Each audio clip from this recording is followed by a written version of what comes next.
Teman-teman sekalian, ada pertanyaan klasik yang setiap Ramadan datang selalu kita tanyakan. Apa itu? Yaitu kalau sedang safar atau sedang berada di perjalanan, lebih utama puasa atau berbuka sih? Apakah tetap puasa lebih berpahala atau justru berbuka lebih dianjurkan? Allah Subhanahu wa taala berfirman di dalam Al-Qur'an surat Al-Baqarah ayat 185. A'udzubillahi minasyaitonirrajim. Bismillahirrahmanirrahim. Faman kana minkum maridan aw 'ala safarin fa'iddatun min ayyamin ukhra.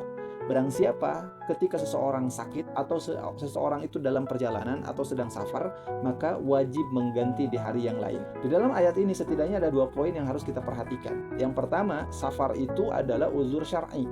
Dan yang kedua, ayat ini yang telah membolehkan tidak berpuasa. Namun, mana yang lebih afdol? Jawabannya, teman-teman sekalian, tergantung kondisi.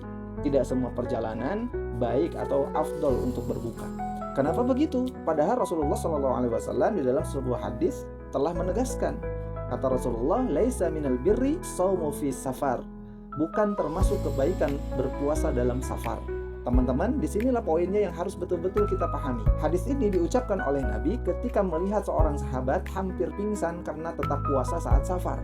Artinya, jika puasa memberatkan, maka berbuka lebih utama. Namun, ketika perjalanan itu tidak membuat orang yang sedang melakukan safar itu berat, pingsan, dan lain sebagainya, maka puasa itulah yang lebih utama. Di dalam riwayat yang lain, para sahabat meriwayatkan, kami bersafar bersama Nabi SAW. Sebagian berpuasa dan sebagian lagi berbuka, tidak saling mencela satu sama lain. Artinya, jika dia kuat, maka puasa itu dibolehkan. Jika berat, maka berbuka itu dibolehkan. Dan Imam An-Nawawi dalam Al-Majmu', beliau berkata bahwa jika puasa tidak memberatkan, maka puasa lebih utama. Jika memberatkan, maka berbuka itu lebih utama. Dan dalam Fathul Mu'in, Syekh Zainuddin Al-Malibari kemudian mengatakan, wal fitru afdalu liman yasyuqqu alaihi shaumu. Berbuka lebih utama bagi yang merasa berat berpuasa. Kesimpulannya, teman-teman sekalian, safar sama dengan boleh berbuka. Tapi catatannya, jika kuat maka puasa lebih afdol. Jika berat, berbuka lebih afdol.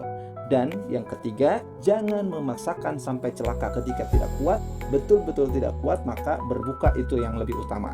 Dan jika berbuka, maka ini yang harus kita ingat. Ketika kita berbuka, maka wajib qadha, tidak wajib fidyah. Kita harus mengqadhanya.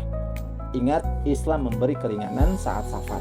Bukan untuk ditinggalkan, tapi untuk dimanfaatkan dengan bijak. Barakallahu fikum. Assalamualaikum warahmatullahi wabarakatuh.